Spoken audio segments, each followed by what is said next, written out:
de número 25.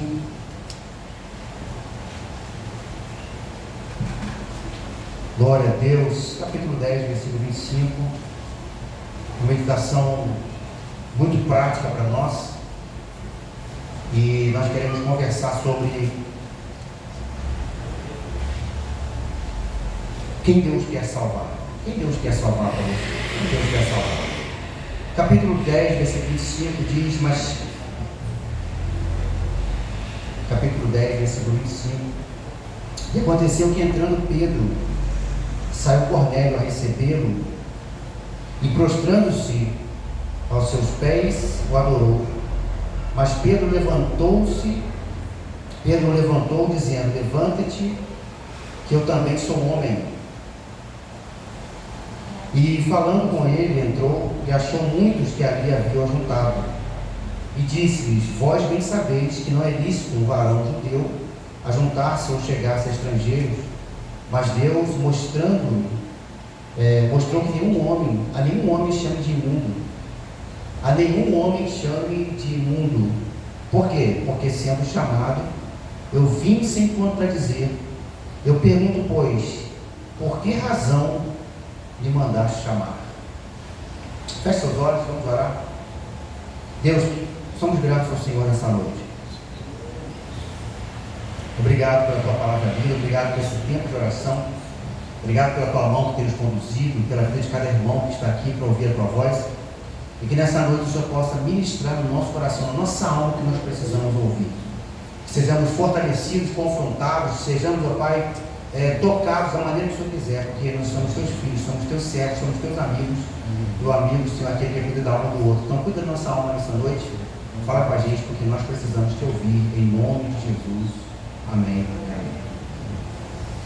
Meus irmãos, esse texto que nós lemos aqui, texto muito comum, né? Texto muito comum, é muito lido. Quem já leu a Bíblia toda, com certeza passou nesse texto. Quem tomou a iniciativa de ler Atos todo, percebeu também que Deus está agindo em todo o tempo. E que o livro de Atos é um livro biográfico, né? Um livro que trata sobre a igreja, um livro que fala sobre a história da igreja, a biografia da igreja.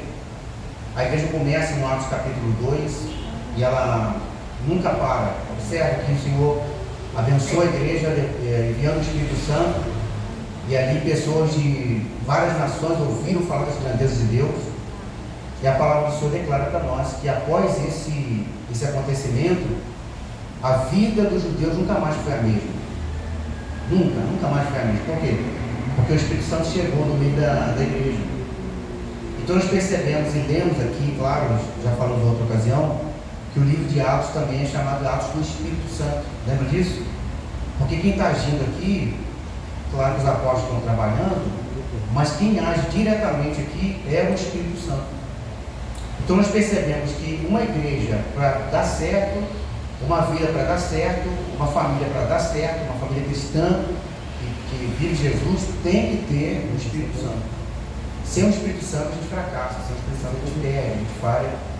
Então o texto mostra para nós que a igreja está em ascensão. Atos tem 28 capítulos, mas o capítulo 29 é o nosso capítulo. Quando a gente fala assim, abra sua Bíblia em Atos capítulo 29, tem muita gente que vai lá ler, não tem? Só tem 28 capítulos, mas o 29 é a nossa história. Porque a igreja começou e a igreja nunca fechou. O que pode fechar, às vezes, é aquela porta ali. É o prédio, é o lugar. Não é, João?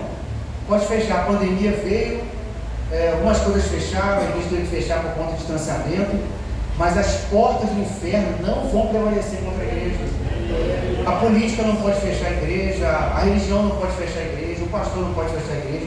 Aliás, existe uma frase muito interessante que eu ouvi um dia, que alguém disse assim, olha, irmãos, toda igreja que abre e prega o evangelho genuíno tende a crescer. É só o pastor não atrapalhar. Depois que eu ouvi essa frase, eu falei, que maravilha, né? Porque a gente tende a botar a nossa mão, botar o nosso braço, e não, tem que ser desse jeito, não, deixa Deus fazer, deixa Deus fluir, deixa Deus realizar, sabe? Então é só a gente não colocar a mão. O que a gente faz? A gente administra o que Deus colocou para a gente administrar. Então o texto prova para nós que quem está trabalhando aqui é diretamente o Espírito Santo. E quando nós olhamos a história, nós percebemos que a igreja cresce, os discípulos começam a sair, né, que é a famosa diáspora, no capítulo 8, A igreja começa a sair porque é perseguida. Mas há algo interessante no texto que nós lemos aqui, que é o capítulo 10, você deve ler em casa depois. O texto diz para a gente que havia um homem em Cesareia. Cesareia é a região de Roma, dominada pelos Césares. E quem está ali naquela região é um homem chamado Cornélio. O Cornélio, ele é o homem que lidera uma centúria, ou ele é um centurião. Quando a gente fala centurião, é aquele que lidera uma centúria, um grupo de 100. Tá legal? Então, é como se fosse o sargento, acho que faz mais ou menos isso no batalhão, tem um grupo que toma conta, né? E o Cornélio, ele é um centurião. O Cornélio, ele é um funcionário público. De quem? De Roma. Ele é um funcionário da corte italiana. O versículo número 1 fala isso para nós, que ele é um homem que ele está alinhado com Roma. Como? Ele é funcionário público. Ele é um centurião, ele é aquele que faz parte da corte italiana. Mas existe uma coisa interessante no coração de Cornélio, é que, não obstante ele ser um funcionário público, tem estabilidade, se a gente pode dizer assim, claro, estabilidade veio para nós depois, mas para o nosso olhar mais atualizado, mais moderno, ele é um camarada que tem o amparo de Roma, é um camarada que tem o amparo do César, mas falta uma coisa no coração de Cornélio. Se você observar, o texto diz para nós que ele é um centurião da corte italiana. O versículo 2 diz que ele tem alguns adjetivos. Quais adjetivos? Ele é temente a Deus. Observe que interessante. O Cornélio, ele é um funcionário de Roma, mas ele é um cara temente a Deus. Ele é uma pessoa também que dava esmolas. Irmão, você imagina, uma pessoa que ainda não é cristã, ele não entendeu ainda, mas ele está buscando alguma coisa. Então o que ele faz? Ele ora, ele dá esmolas e ele teme a Deus. Da mesma sorte, talvez você tenha entrado aqui hoje, se você não conhece a Cristo ainda, mas você sabe que lá em cima existe um Deus no céu. Então não existe no coração de nenhum homem aquela coisa de falar assim, ninguém nunca falou para mim de Deus. Gente, a própria natureza fala de Deus. A Bíblia diz que os céus proclamam a glória de Deus. Quando você olha para esse céu azul, você fala, gente, quem é que fez aquilo? Só pode ser Deus. Quando você vê as águas do mar, né, o casal maravilhoso, você olha aquela linha do horizonte assim, você vê que, né, Marcelo? Aquele negócio lindo, você vai andando de barco, vai andando e não vira. É tudo, né? É tudo reto. Você olha para a luz do sol, você não consegue olhar para o sol. Você olha para a lua, que é o reflexo do próprio sol, você vê a quantidade de estrelas. E a Bíblia diz que o Senhor conhece as estrelas pelo nome. Então tudo que existe hoje proclama a glória de Deus. E o Cornélio, o que ele tem? Ele tem no coração dele, Marcelo, um sentimento assim, cara, deve ter alguém poderoso por aí. Deve ter alguém poderoso por aí, não é possível. Eu estou fazendo alguma coisa para alguém, eu estou sentindo um ardor no meu coração, mas eu não sei para quem. Então ele é temente a Deus, na mente dele, ele teme a Deus, ele dá esmolas e ele é uma pessoa que ora. Isso é uma lição para nós, porque ele não sendo cristão, ele ora. Ele não sendo cristão, ele dá esmolas. Não sendo cristão, ele teme a Deus. E nos parece no texto que de novo há aqui um encontro de duas vontades. Porque você viu quando a gente está num período de jejum, oração, que tempo maravilhoso. Está sentindo Deus presente? Cada momento que a gente está assim, meu Deus, eu vou só ajoelhar e vou orar. Né? Você fala assim, nossa, estou com vontade de comer um pedacinho de frango, não, nada. Aí você vai ajoelhar, Senhor, alimenta a minha alma, toca em mim, Senhor, abençoa o meu irmão. Aí quando você vê, você passa ali a hora do almoço, todo dia comendo de Deus. Então você percebe como é maravilhoso. O Cornélio tinha esse sentimento com ele. O Cornélio tinha esse sentimento de orar, de falar com Deus. Então nos parece aqui de novo que é um encontro de duas vontades. Quando você vai para diante de Deus, Deus já está lá te esperando.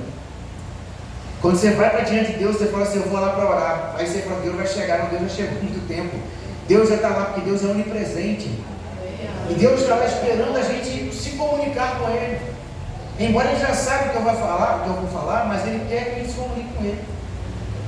E o que o Cornélio faz? Bom, o texto vai dizer para a gente que era quase a hora nona, quase 3 horas da tarde. E ele viu claramente, irmãos, que lindo, eu li esse texto, ele viu claramente uma visão de um anjo de Deus que se dirigia para ele e chamavam ele pelo nome. Gente, isso aqui é maravilhoso. É claro que Deus conhece o nosso nome, mas o texto faz questão de mostrar que Cornélio, ele está em algum lugar na mente de Deus. Porque o anjo aparece e fala assim: Cornélio, sim. Ele olha para ele, muito atemorizado, e ele fala: o que é, Senhor? Ele diz: olha, as tuas orações, as tuas esmolas têm subido em memória diante de Deus. Ó, gente, isso já seria suficiente. Muitos de nós dizem assim: Senhor, muito obrigado, estão aqui as minhas obras, estão aqui os meus talentos, está aqui a minha oração, minhas esmolas, que bom, Senhor. Mas o texto não diz para nós, o texto fala que o anjo provoca o coração de Cornélio. E é interessante que quando você vai estudar angelologia, que é o estudo dos anjos, você vê que os anjos, eles não têm a prerrogativa de pregação. A pregação é com a gente. Então, o que Deus faz? Deus é muito pedagógico, você sabia? Às vezes a gente está em casa e Deus fala assim: olha, manda uma mensagem para o irmão. A gente está em casa, vamos fazer uma visita, fulano e tal. Quero que você pode, vamos lá. É a pedagogia de Deus. Deus não podia ir lá, irmão. Porque na verdade Deus está lá. Mas eu não podia gritar assim: ô Sandra, vem aqui. Mas Deus fala assim: sai daqui e vai lá na casa da Sandra. Esse é o Cristo pedagógico. O que ele faz no texto? Ele usa um anjo. Mas o anjo não é adorado. E o anjo não prega a salvação para Cornélio. Para você ver, as aparições dos anjos eram muito comuns naquela época. Tanto é que o Cornélio nem fica assustado. Olha que o anjo aparece para Cornélio e falou: oi, Senhor, aqui as tuas orações foram ouvidas. Ele falou: gente, um anjo aqui não está nem espantado. Por que isso acontece? Olha a sua Bíblia em Atos capítulo 7, versículo 32. Só voltar algumas páginas. Você lembra que Moisés estava no monte? Moisés está no monte. E o que o Moisés vê no monte, gente? Uma sarça pegando fogo. Mas quem está no meio da sarça? É o anjo. É o anjo do Senhor. Olha na sua Bíblia, 7:30. O Estevão está no testemunho dele. Ele fala assim: olha, o Moisés viu um anjo. Aonde? Lá na sarça. Completados os 40 anos, apareceu o anjo do Senhor no deserto, no Monte Sinai, numa chama de fogo no meio de uma sarça. Então, o anjo de Deus aparece para Moisés e fala: Moisés, eu tenho uma missão para você. Outra passagem, essa passagem também está em Êxodo 3:2. Outra passagem está em Juízes 6, 11 e 12. Nos lembramos de Gideão. Gideão, ele está sendo perseguido pelos midianitas. E ele vai para o lagar e começa a pisar o trigo. O anjo do Senhor, irmãos, que maravilhoso, gente. Que maravilhoso. O anjo de Deus, irmão, ele aparece para Gideão. E olha as palavras do anjo. As palavras do anjo não são palavras de evangelização, mas são palavras de motivação para Gideão. Ele fala assim: Gideão, o Senhor é contigo. Meu Deus, que palavra. O anjo de Deus aparece e fala assim: o Senhor é contigo. E ele adjetiva agora o Gideão, que ele fala: tu és varão valoroso. Você tem valor. O que o anjo vai dizendo de agora, Deus manda dizer que você tem valor para Deus. O anjo de Deus está dizendo para Cornélio uma coisa para Gideão, uma coisa que está no coração de Deus. Deus olha para nós e vê valor em nós. Então os anjos tinham essa finalidade de aparecer e transmitir uma mensagem. O anjo aparece também para a mãe de Sansão, você lembra? Lá em Juízes capítulo 13. E o anjo aparece e fala para a mulher de Manoá assim: olha, você dará luz a um filho. Que maravilha, gente. Então o anjo, ele só transmite uma mensagem que vem de Deus. Lá no capítulo 13, versículo 49 de Mateus, fala que os anjos, eles vão participar da separação entre aqueles que vão servir a Deus e os que não vão servir. Gente, presta atenção numa coisa: os anjos são ministros de Deus ao nosso favor. É por isso que eu não adoro anjo. É por isso que a gente não adora anjo. Tem gente que fala assim: tem um anjo aqui, meu Deus, é um anjo. Mas você fala: Jesus está aqui, o cara. Né? A gente fala: gente, eu estou vendo ali um anjo, meu Deus, gente, é forte esse anjo, aí a pessoa fica empolgada, mas quando fala que o Espírito de Deus está presente, quando Jesus está presente, a pessoa quase não gosta da reação. Nós não adoramos anjos, nós adoramos a presença de Jesus. O anjo, ele é um transmissor da palavra do Senhor, mas não evangelização, mas uma notícia, uma boa nova.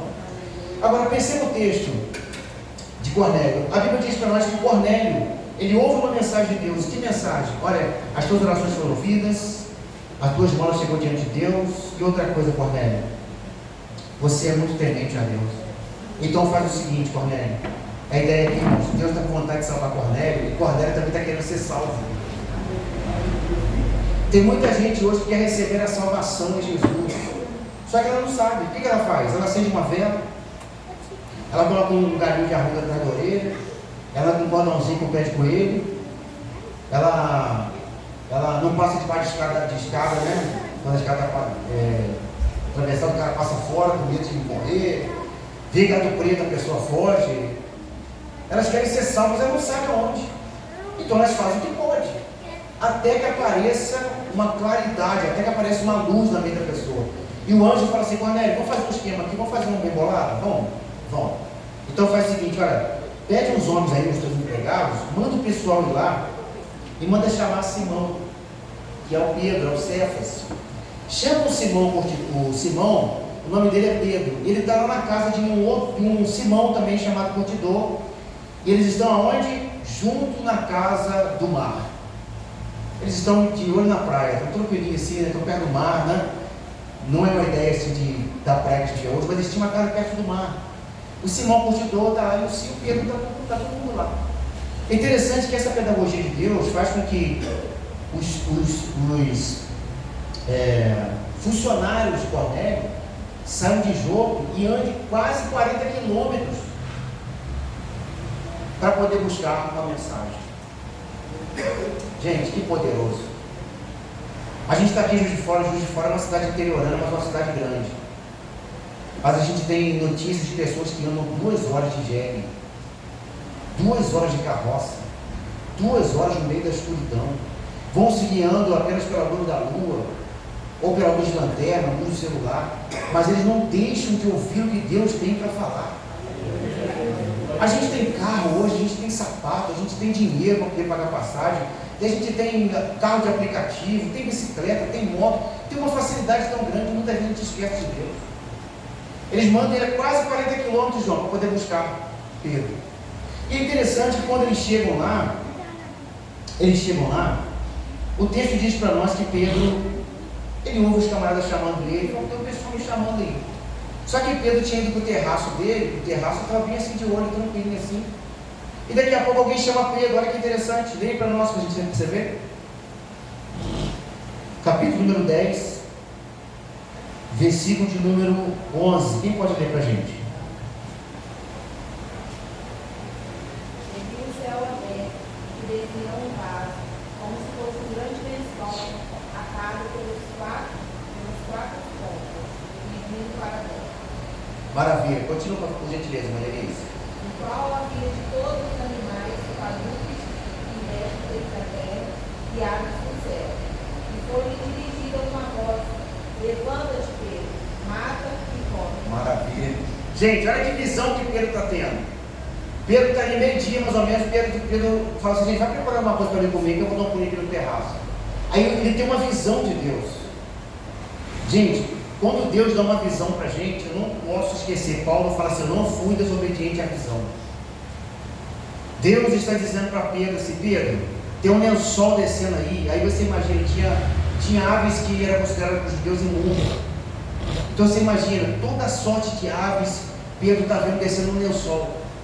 E o Senhor fala assim: ó Pedro, mata esses animais e come, na visão. E o Pedro fala assim: Senhor, não posso fazer isso. Por que eu não posso fazer isso, Deus? De modo nenhum eu posso fazer isso. Eu nunca comi coisa imunda. Porque o judeu foi trabalhado assim, a mente dele foi trabalhada assim, a mente dele foi trabalhada para viver na tradição, foi trabalhada para viver na religiosidade. Então Pedro fala: Deus, eu não posso. Mas é Deus que está mandando.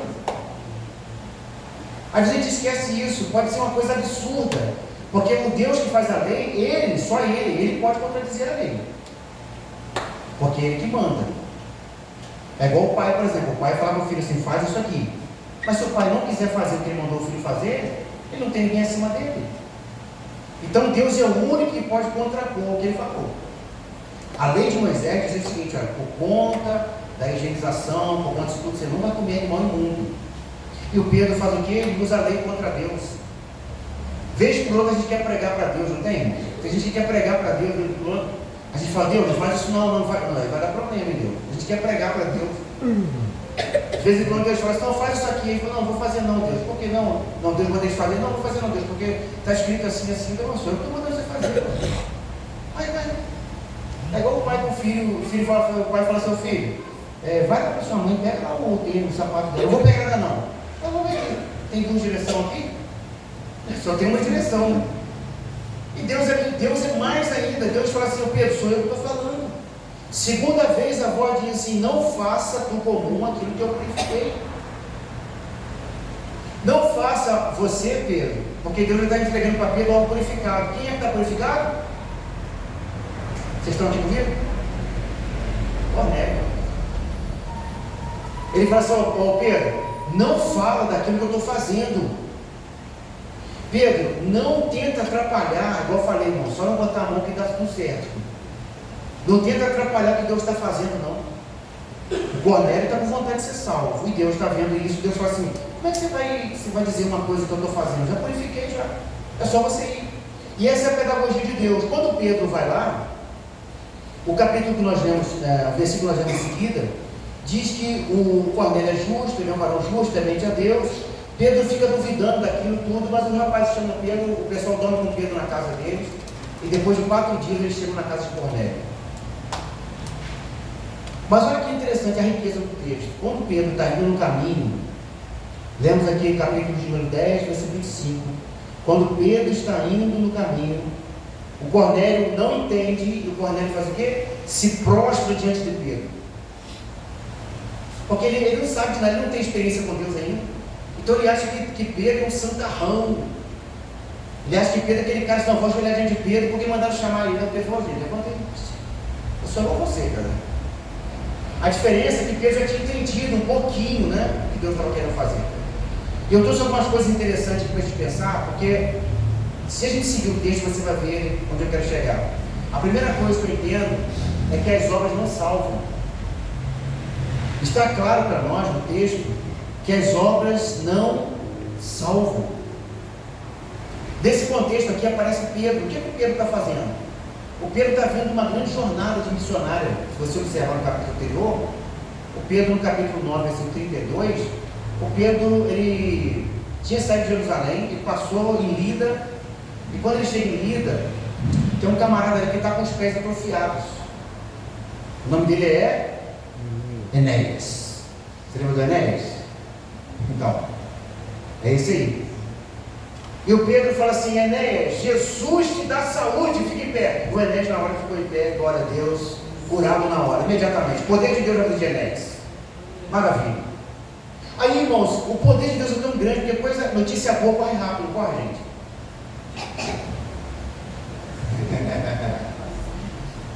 Deveria ser, né?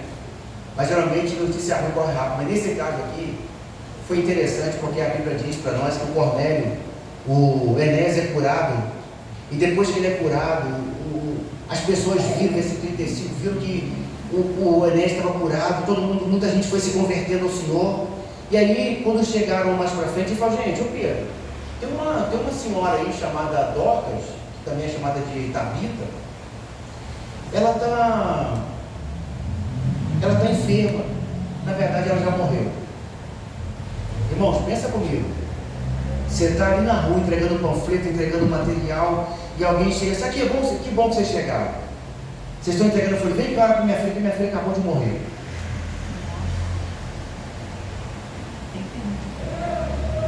É para quê? É para fazer o quê, dona? Eu quero minha filha de volta. O texto apresenta para nós um Pedro cheio do Espírito Santo.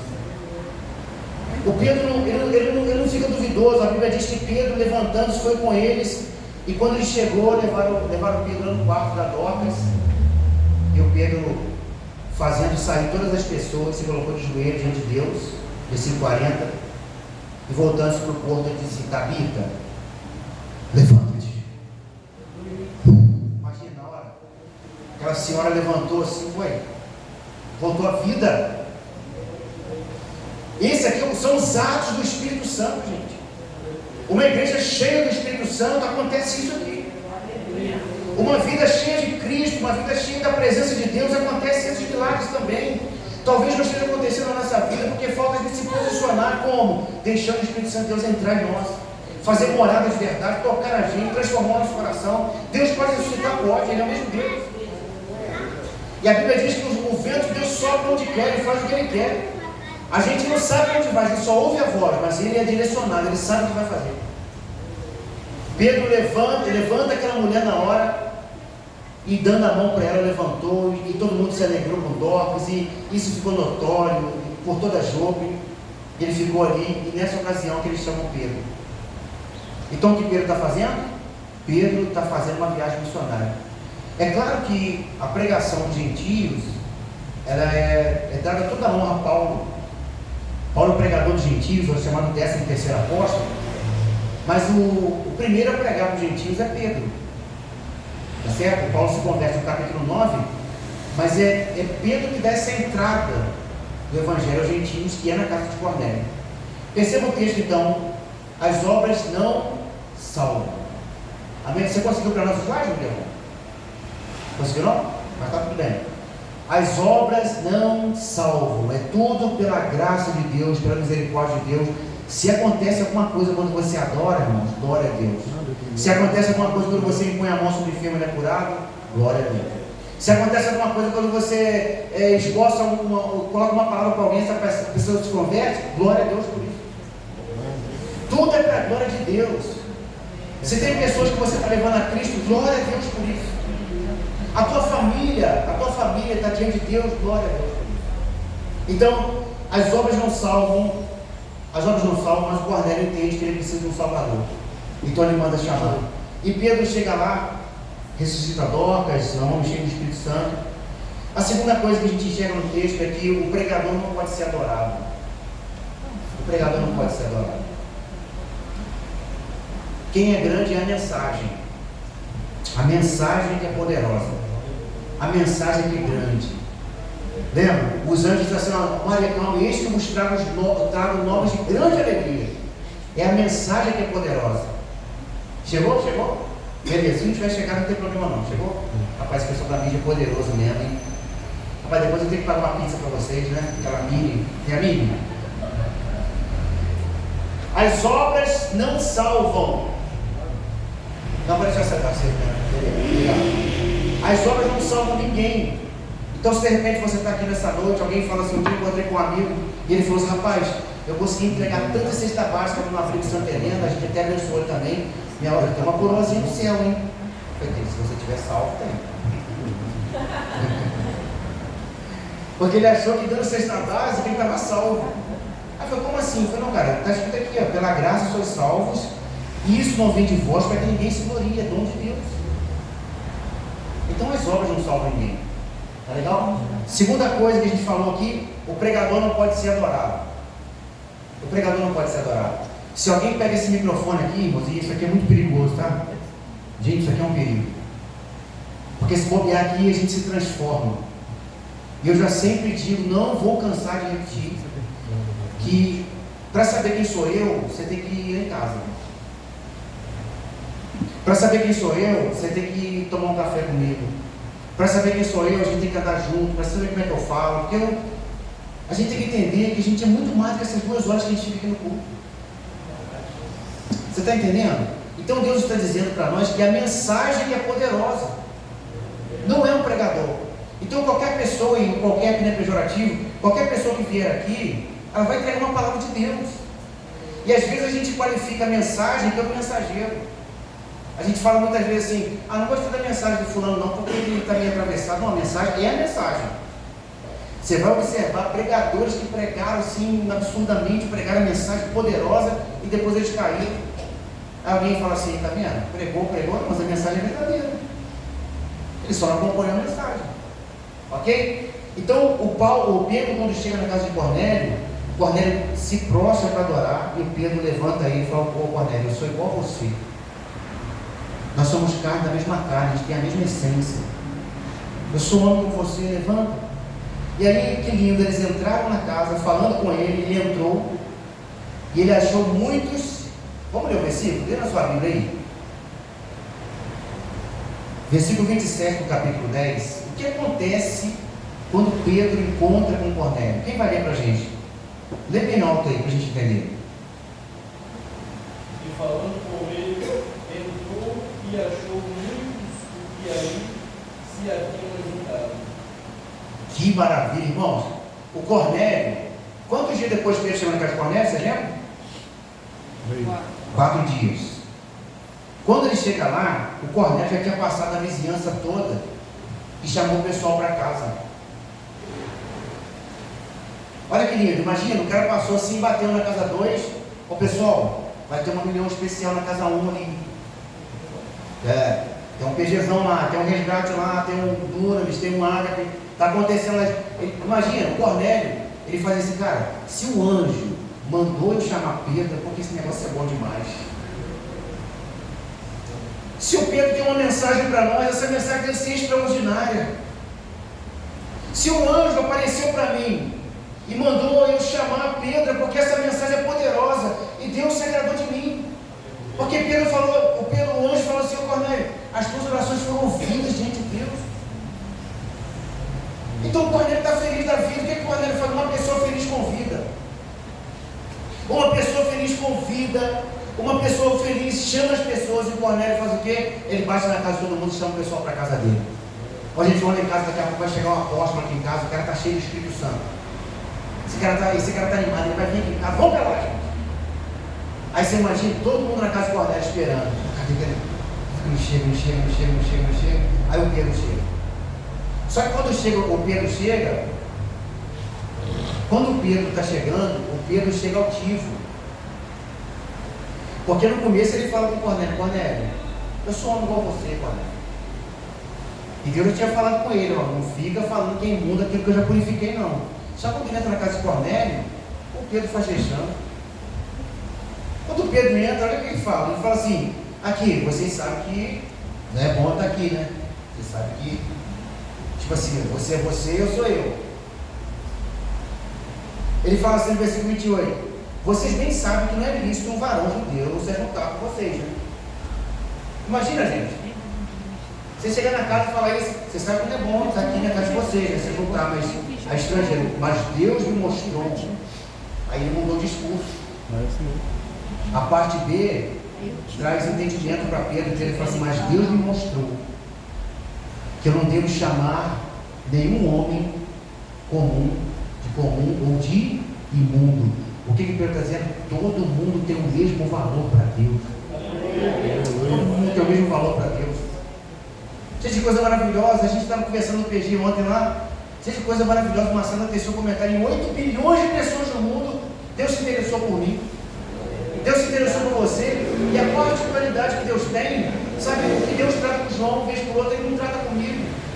Que Deus trata com as Gilmares, Deus não trata comigo. Deus é um Deus que Ele é pessoal. E Deus está dizendo assim, através de Pedro, fala assim, mas Deus mostrou para mim que eu não posso chamar comum, nem chamar um homem de imundo, porque todo mundo é igual. Talvez você tenha entrado aqui nessa noite, você esteja pensando, você pode pensar assim, será que tem jeito para a minha vida? Ou será que tem jeito para mim ainda? Tem gente que fala assim, eu estou com 40, com 50, com 60, com 70, será que tem jeito para mim? Tem jeito para você. Deus está dizendo nessa palavra aqui, que você é importante para Ele. Ele está dizendo que Ele te ama. Ele está dizendo que o amor dele é maior do que o amor de pai, o amor dele é maior do que o amor de mãe. O amor de Deus, ele sobressai diante de tantos amores que a gente encontra por aí. E os amores que a gente encontra são amores de troca, são amores de negociação. Mas o amor de Deus é um amor chamado amor altruísta. É o amor que dá sem querer nada em troca. Deus só quer te amar. Se você está aqui nessa noite, você está pensando assim, será que Deus me ama? E Deus está dizendo, eu quero amar você hoje. Como? Eu já entreguei o meu filho para morrer por você na cruz do Calvário. E ele pagou um alto preço, derramou de sangue inocente, foi chamado de bandido, foi chamado de maldito, foi chamado de malfeitor, de tudo que ele foi chamado para te amar, para me amar. Então você não é uma pessoa que vai ser chamada de comum, de imunda. E aí Pedro, ele entra assim, dizendo assim, eu fui chamado, eu vim sem contradizer. Mas perceba, existe um tópico que eu coloquei aqui, a tradição cega. A tradição cega. A tradição cega. Por que ela cega? Porque ela muitas vezes fala, não, esse cara aqui não pode não. Não, esse aqui não merece não. Tá, mas você merece? A grande questão é essa. Nós falamos assim, não, mas peraí, pô, eu orei hoje, poxa, a gente já comentou ontem, a gente fala, pô, hoje deixa eu ver se eu pequei hoje, deixa eu ver. Acho que a gente às vezes a gente julga outra pessoa usando a nossa vida. A gente quer balancear a pessoa que está com problemas pela nossa vida. A gente tem que alinhar a pessoa pela vida de Cristo. Porque pela vida de Cristo, a gente percebe que essa pessoa realmente precisa de Jesus, porque Jesus é perfeito. Agora, se eu tentar avaliar qualquer um de vocês pela minha vida, eu vou me frustrar. E você também, porque não favor. Esse cara está falando, todo mundo é pecador. Até quem fala que não tem pecado já está pecando. Mas a tradição cega a gente, porque a gente bloqueia muitas vezes as pessoas por conta da tradição. E a gente fala, não, aquele cara ali, ele é preto, né? Posso falar preto porque eu sou preto, tá, gente? Aquele cara ali é preto. Não, aquele cara ali é branco. Eu não falo, não, aquele cara ali, ó, esse cara aí, pô, é doutor, você não pode participar com a gente, ele é doutor. Irmão, você sabe que o único lugar que todo mundo é igual é na igreja? Você pode ter um juiz aqui brutal, um camarada parado com um carro de 500 mil e a gente com um carro de 10, de 15, de 20, um carro de 5, de 3 e nada muda. Você pode pegar um advogado lá, um político lá, daquele especial, nada muda. Pode pegar um diplomata, um embaixador, o que quer que seja. Quando entra aqui na igreja, o faxineiro que fala a gente fuma, nós vai, é a mesma coisa. É a mesma coisa, o Espírito de Deus está na gente, não tem como desconectar isso, porque o Espírito Santo nivela a gente. Ele nivela a gente. Uma pessoa que é alta nessa hora, ela é baixa. É todo mundo igual diante de Deus. Então aqui dentro, gente, não tem ninguém melhor do que ninguém. Então a tradição não pode chegar, a gente tem espaço para todo mundo. Gente. Que maravilha! A tradição cega, o versículo 28, o versículo 30 diz que Cornélio queria, mas não sabia. Versículo 30, o Cornélio queria, mas não sabia como. Irmãos, quantos de nós aqui, eu nasci no lar evangélico, mas quantos de nós aqui trouxeram consigo um sentimento de que o que você estava fazendo estava certo? E as pessoas acordavam de manhã e faziam uma oferenda. Virava o ano, fazia uma oferta lá para a fulano e tal. Virava o ano, entregava lá um bocado de trigo, colocava galinha, colocava, se era qualquer outra coisa, bebida. Quantos aqui acordam pela manhã e fazem orações, e talvez a oração ela não tem sentimento, porque é uma reza, aquilo fica ali na cabeça da pessoa. É a mesma coisa eu falar toda hora assim, Deus é bom, Deus é bom, Deus é bom, mas isso não muda. O que muda é que o agente da oração é o Espírito Santo. A Bíblia diz em Romanos 8:26 que nós não sabemos como orar, não sabemos orar como convém, mas o Espírito Santo, que sonda as profundezas de Deus, ele conhece o meu e o teu sentimento. O que ele faz? Ele vai com gemidos inexprimíveis diante do coração de Deus. E ele sabe o que há no meu coração, sabe o que há no teu coração, ele sabe de todas as coisas. Então a diferença da oração que nós fazemos a Deus é porque o Espírito Santo de Deus é o agente. E a palavra de Deus proclama para nós que o Cornélio queria, mas ele não sabia como. Então ele estava tentando. Quanta gente está tentando, e faz aqui, faz acolá, mas não consegue. O Cornélio está tentando, ele queria, mas não sabia. Ele não sabia como. A segunda coisa, isso é o versículo 30, porque ele diz: há 4 dias eu estava em jejum. O cara estava jejuando, gente. Meu Deus! Cornélio era um cara, ele não sabia que era Deus, mas ele estava jejuando já. Isso fala alguma coisa para a gente? Tem crente que fala assim, cara, eu não consigo jejuar 2 horas, mas se for fazer um exame de sangue, você fica 12. Eu não consigo jejuar até meio-dia, não, porque dói o meu estômago. Vai doer mesmo. Né, Diegão? É quando você pensar em comer, se você depende de ti, segura aí, me ajuda aí. É nesse nível. É para você flagelar, para afligir as vossas almas diante do Senhor.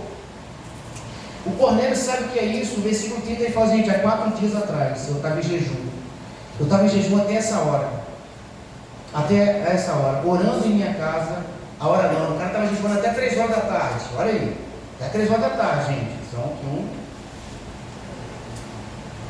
E eis que diante de mim se apresentou um varão com vestes resplandecentes. Que maravilha, gente. E disse, Cornélio, a tua oração foi ouvida e as tuas esmolas estão em memória diante de Deus.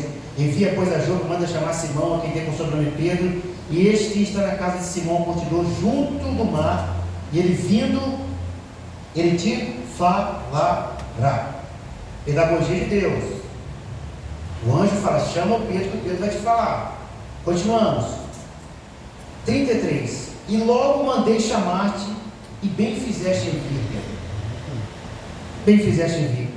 Agora, pois, estamos aqui. Cornélio, agora, pois, estamos aqui todos presentes diante de Deus para ouvir tudo quanto Deus te é mandado.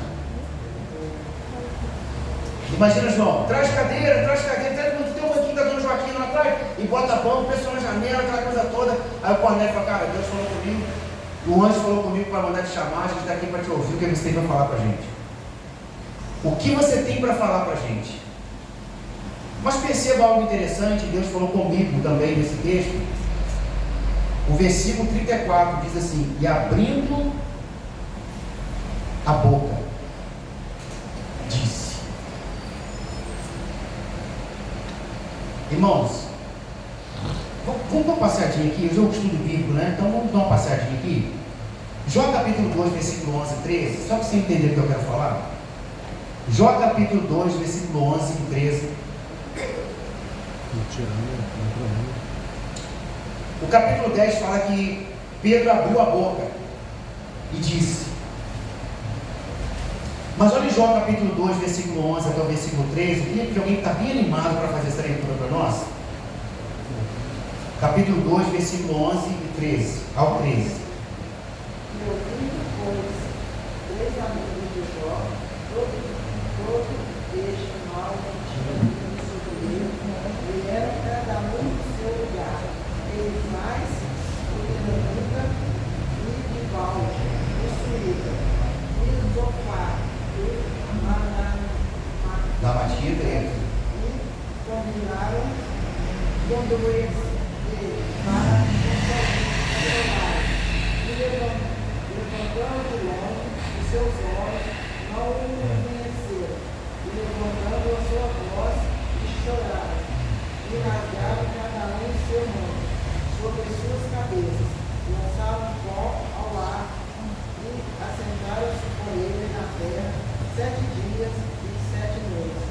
E nenhum lhe dizia palavra alguma, porque viam que a dor era muito grande. Meu Deus, hein? Pô, esse texto aí é poderoso, gente. O Jó era amigo desses caras ali, do Elifaz, do Bildade e do outro lá. O que a Bíblia diz? Pô, o Jó, nosso amigo, está doente, cara. Vamos lá visitar ele. Vamos lá, bora. Ele sai de casa com o propósito de visitar. Quando eles estão chegando, eles olham o Jó e falam, cara, o Jó? Nossa, meu Deus do céu. Já viu quando você vê alguém e fala, cara, esse cara está esquisito demais. Pô, ele mesmo, cara. Já viu quando a pessoa é fortinha e emagrece e fala assim, cara, gente. Aí eu pergunto, como é que você está, beleza? Tipo assim, né? Um dia minha irmã encontrou com uma pessoa, me desculpa que eu liguei para a pessoa que você não acordava aqui, mas ela encontrou com uma amiga na cidade, lá em Petrópolis. E a menina falou assim, e aí, como é que você está, fulano? Ela falou, tudo bem. E você, como é que você está? Nossa, amiga, eu estou fazendo rádio, cara. Ah, mas que legal! Poxa, que bênção, hein?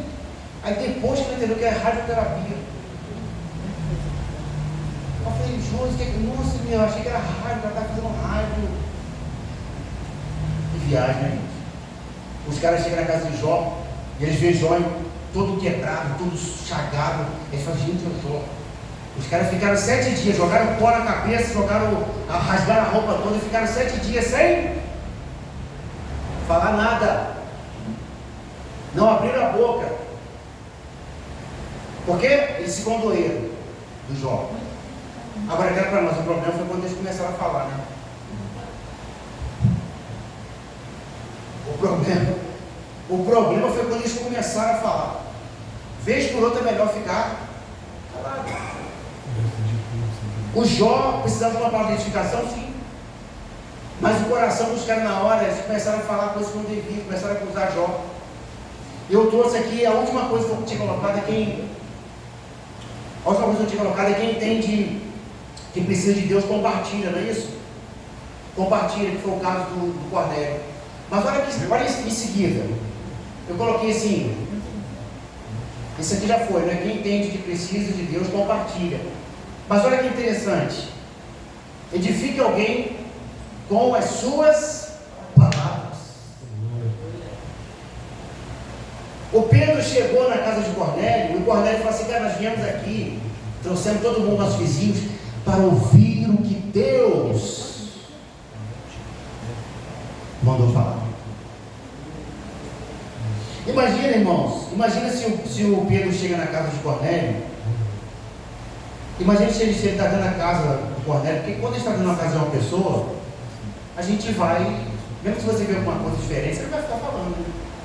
Pô, você chegar na minha casa e falar: pô, você pintou essa parede dessa cor, cara? Pô, eu não gosto não. Imagina chegar na casa do João: essa mesa aqui, pô, não ficou legal, tem na sala não, cara. Tem gente que tem assim, essa semi-costefaltia, né? O cara fala assim: pô, cara, você voltou assim, não ficou legal não, cara. O que você tem a ver com isso? O que eu tenho a ver com isso? Nada, né? Mas o Cornélio, ele recebe Pedro em casa com tanta alegria. Mas imagina se o Pedro chega na casa de Cornélio e ele não fala as palavras de Deus, porque o Pedro tem que ser cirúrgico aqui. Ele foi chamado para falar de Jesus, foi chamado para falar da salvação. A oportunidade que ele tem vem de Deus e ela não pode ser desperdiçada. Se Deus te dá uma oportunidade, não desperdice ela. O Pedro está lá, ele sabe o que ele precisa falar. Agora já pensou se ele chega lá falando do imperador? Eu vim aqui, cara, mas Roma está afligindo Jerusalém, você sabe que está puxado, hein? Já pensou se você chega falando mal do imperador? Já pensou se você chega falando mal dos políticos? Você chega falando mal da distância? Pô, você me chamou aqui, eu falei: bom, mas é longe, hein, cara? Uns 40 km para chegar aqui, cara, mas e aí? Você acabou com tudo. E se ele chega lá, irmãos, e começa a falar mal de Paulo? Porque o Paulo, no capítulo 9, tinha se convertido. Então, imagina se ele chegar e falar assim: aqui, você sabe que tem a fofoca branca, né? Fofoca branca é aquela, por exemplo, assim, o João, por exemplo, trocou de emprego. E aí a gente chega e fala assim: ô Maria Alice, você não está sabendo? João trocou de emprego. Ele trocou, ele estava trabalhando. Menino, tá? Isso é fofoca branca. Por incrível que pareça. Nunca tinha ouvido falar, né? Quando a pessoa fala assim: rapaz, você ficou sabendo? Poxa, a Marcela e o Gustavo estavam viajando, estava bem de boa, tranquilinho lá. Poxa, brincadeira, estavam lá. Viram a menina, né? Você sabe que a fofoca branca acontece toda hora. Quando você passa o estado do WhatsApp, e involuntariamente você percebe, você não percebe, na verdade, mas depois que você começa a se abster disso, você percebe quanto a gente falha. Porque quando a gente passa assim: aqui, o Marcelo foi na pizzaria, falando de tertura, a gente chamou a gente, cara. Aqui, o Márcio fez churrascão lá com a Gilmar, rapaz, ninguém falou nada, também chamaram a gente, pô, de fofoca branca. Imagina se Pedro chega lá e o Pedro fala assim: cara, eu vim aqui, mas vamos conversar fiado um pouco. Se o Pedro fala assim: cara, você está sabendo de Paulo? Cara, certo que o Paulo se converteu aí, viu? Ele chegou lá, disse que se converteu no caminho de Damasco e, assim, não sei também se é verdade, né? Viu que negócio que o pessoal fala? Não sei também se é verdade. Disse que ele começou, cara, deu onde o irmãozinho começou a pregar em Damasco, né? Começou a pregar em Damasco, começou a falar de Jesus lá, o pessoal, lá tem um pega no Paulo. Mesmo? E sempre tem aquelas pessoas que alimentam essa conversa, né? A pessoa fala assim: é mesmo, menino, como é que foi? Aí o cara continua falando. Imagina se o Pedro chegar lá e falar assim: rapaz, desceram o Paulo no cesto, cara, de noite. Porque o pessoal queria matar o Paulo. O negócio é grave. O cara está achando que vai pregar assim? Pregação é para nós judeus, pô. O Paulo chegou agora, já quer pregar em Damasco, chegou pregando em Damasco. Aí já deu um problema lá em Damasco. Cismou que tinha que pregar, o pessoal desceu no cesto. E o Paulo chegou agora em Jerusalém. Chegou em Jerusalém, o Paulo começou a pregar, ela queria pregar dos discípulos, o pessoal não chega para lá em Paulo. O Barnabé chamou o Paulo e falou: não, Paulo, fica com a gente aqui.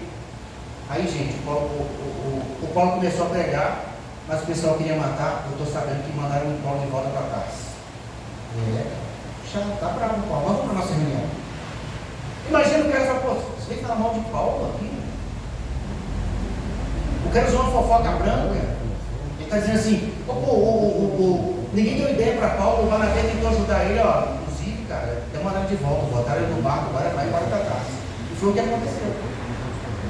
Você lembra do episódio? Quando ele se converte, ele começa a pregar em Damasco, desce do sexto, ele volta para Jerusalém.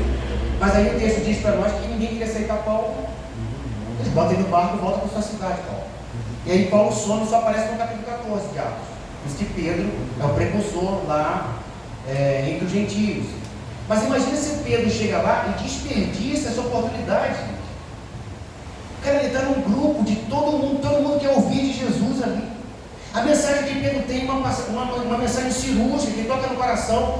Se alguém chamou a gente para falar de Cristo, vamos falar de Cristo. Se alguém me chamou para fazer uma visita, vamos fazer uma visita. Chamaram para orar, vamos orar. E aí o Pedro, no versículo 17, versículo 34, e eu vou encerrar aqui, o Pedro abrindo a sua boca. Olha que maravilha, gente. É só abrir a boca para falar aquilo que vale a pena, né? Quanta gente só tem desgraça para contar. Mas Pedro, abrindo a sua boca, preste atenção nesse versículo, irmão. Pedro, abrindo a sua boca, ele disse: eu reconheço por verdade que Deus não faz acepção de pessoas. Ele cita Deuteronômio 10, 17, Deus não faz acepção de pessoas. Aí ele começa a pregar: mas que é agradável aquele que em qualquer nação teme e obra o que é justo. E a palavra que ele enviou aos filhos de Israel, anunciando a paz com Jesus Cristo, esse é o Senhor de todos. Esta palavra, vocês bem sabeis, veio por toda a Judéia, começando pela Galileia, depois do batismo de que João pregou. E como Deus ungiu, aí o Pedro fala, e como Deus ungiu a Jesus de Nazaré com o Espírito Santo e com virtude, o qual andou fazendo bem, curando a todos os oprimidos do diabo, porque Deus era com ele. E nós somos testemunhas de todas as coisas que ele fez, tanto na terra da Judéia, como em Jerusalém, o qual mataram e penduraram no madeiro. Imagina o coração do povo que está na sala agora. O povo já está ouvindo, eles estão eufóricos comigo. Meu Deus, que palavra é essa? Imagina o pessoal assim, que palavra é essa? Jesus veio para salvar os meus pecados, vai me tirar dos meus pecados.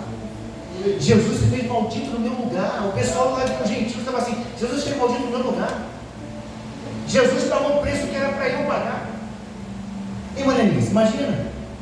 O pessoal naquela sala está ouvindo o Pedro falou assim: olha, o pessoal matou Jesus, o pessoal desqualificou Jesus como filho de Deus. E o Pedro continua: este Deus ressuscitou ao terceiro dia e fez que se manifestasse não a todo o povo, mas as testemunhas que Deus antes ordenara a nós, que comemos e bebemos juntamente com ele depois que ressuscitou dentre os mortos.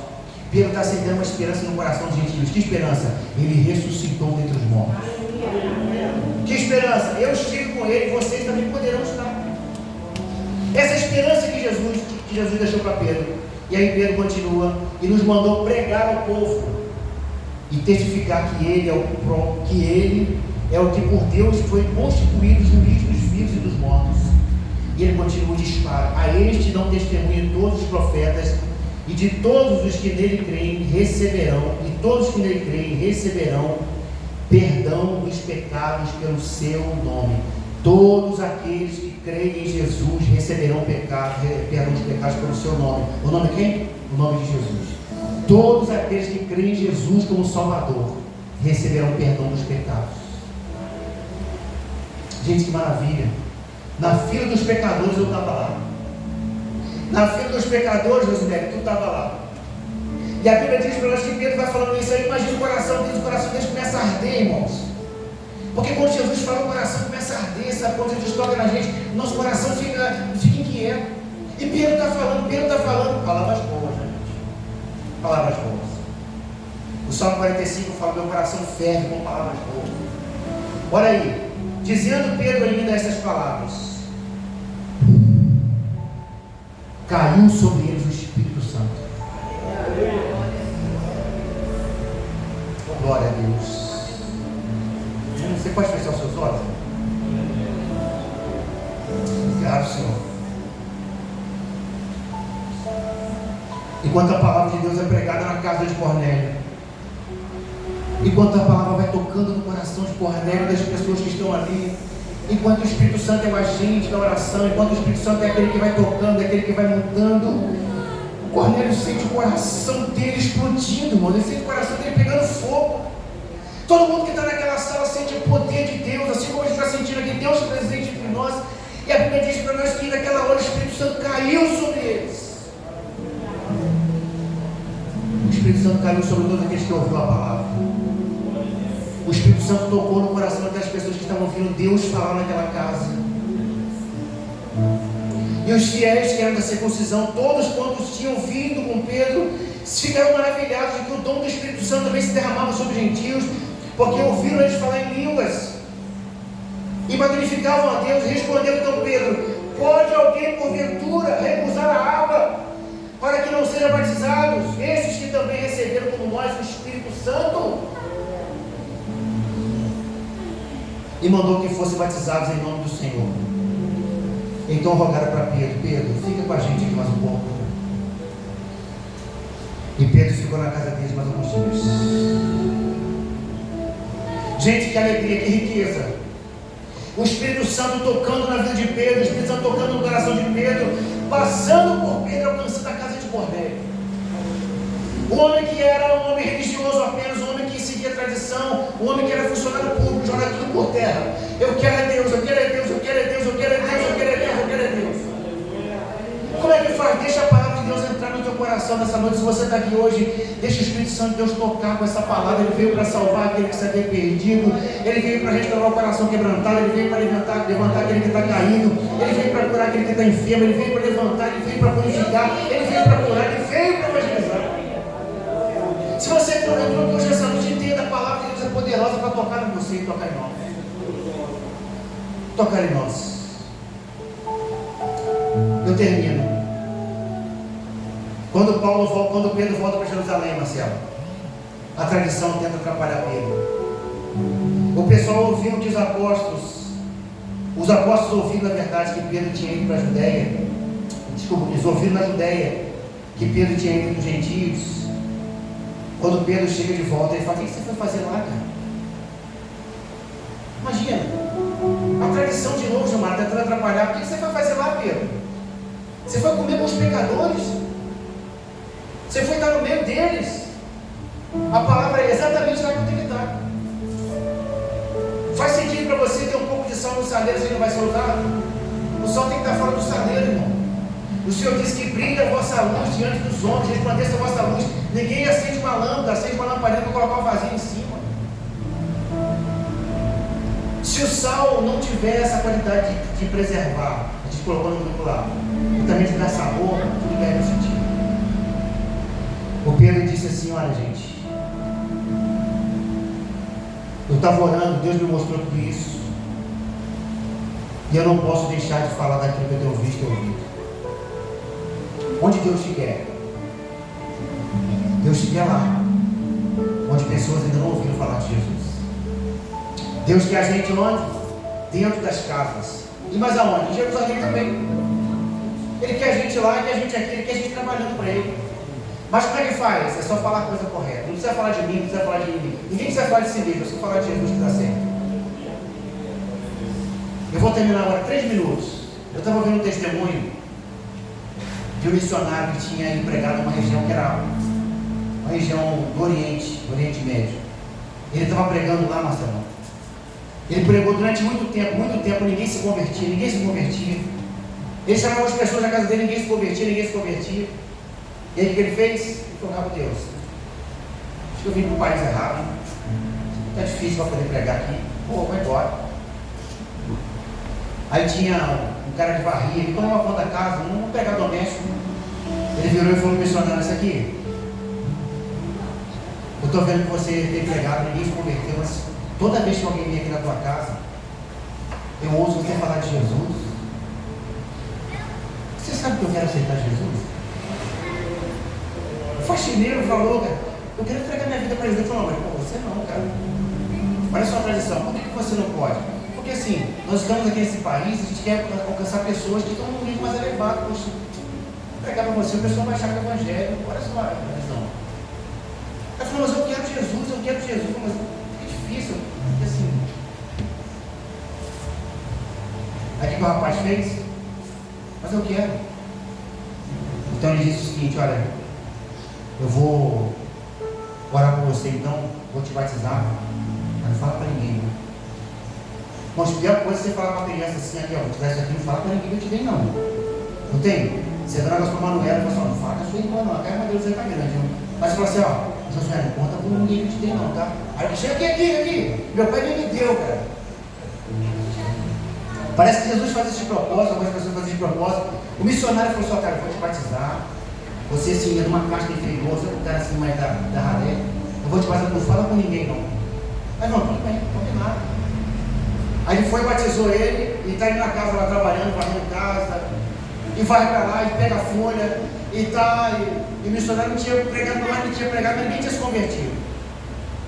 E o rapaz está lá, vai para cá, o cara vai para lá, e o dia passa a segunda, passa a terça, passa a quarta, passa a quinta, vai queimando fogo no coração desse cara. Ele fica assim: rapaz, eu não posso deixar de falar de Jesus, ele salvou minha vida, eu não posso deixar. Ele chega um tempo que ele falou assim: cara, quer falar uma coisa, eu vou largar tudo para ele, largou tudo embora. Eu estou preso, deixa eu ir embora. Ele foi embora da casa do missionário. Um mês depois, ele voltou com 100. Um mês depois, ele voltou com 100 pessoas para se batizar. 3 meses depois, ele voltou com 1000.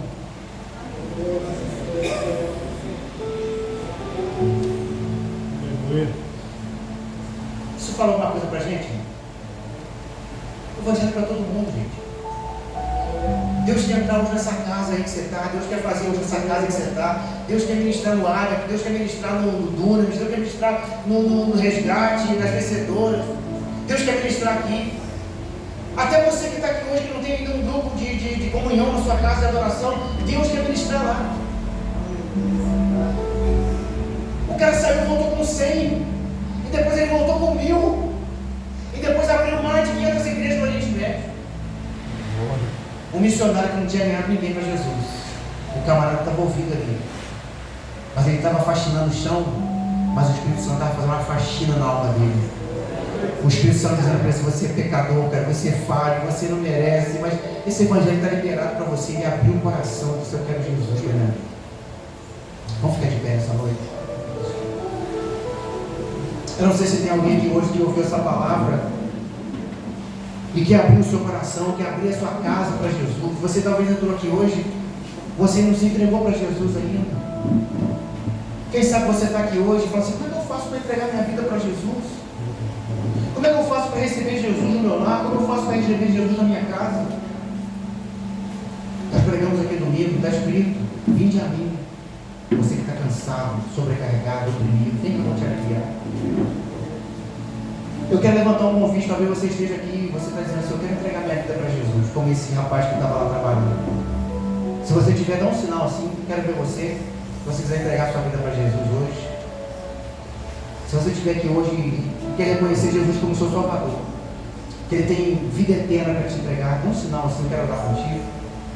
Ou se todos nós já somos cristãos, se não tem ninguém se manifestando, mas que Deus fale no nosso coração nessa noite. Vamos orar a Deus. Pai, eu te agradeço pela Tua palavra, eu te agradeço pelo Teu fluir. Te louvo porque Tu és perfeito, Senhor. Tudo que Tu faz é perfeito. Nós te exaltamos nessa noite. Porque o Senhor tem nos conduzido a um tempo de alegria, um tempo de oração, um tempo de busca à Tua presença. Nos ensina a ter um coração como um coração de Cornélio, que teme a Deus, que dá esmolas, que faz o bem para o próximo. Sim, Deus, é importante. Que ora, que jejua. Mas acima de tudo, Pai, que o nosso coração seja cônscio de que só Jesus é o Senhor. Só Jesus é o Salvador. Só Jesus transforma a alma do pecador. Só Jesus muda a vida. Só Jesus transforma a vida. Por essa razão nós oramos nessa noite, Pai. Nós clamamos, nós intercedemos para que o Teu Espírito Santo toque em cada coração. Que somente o nosso fogo, a nossa paixão, o nosso desejo por Ti. E que a presença de Cristo na nossa casa se faça notória. Leva a gente em paz. Abençoa o nosso coração. Tome Tuas mãos aí nesse final de semana. E seja conosco, nos conduza, Pai, falando do Teu Evangelho para alguém. Nem que seja andar 10, 15, 20 quilômetros, seja o que for, Deus. Seja como for. Eis-nos aqui, Pai. Envia-nos para viver o sobrenatural do Senhor. Nós oramos porque nós cremos Nesse nome de Jesus que salvou a família de Cordeiro toda, batizou todo mundo. Nós queremos esse nome no nome de Jesus. Que a graça desse mesmo Jesus, o nosso Salvador, e que o amor de Deus, o nosso Pai, a doce comunhão e consolação do Espírito Santo seja conosco, não só hoje, mas para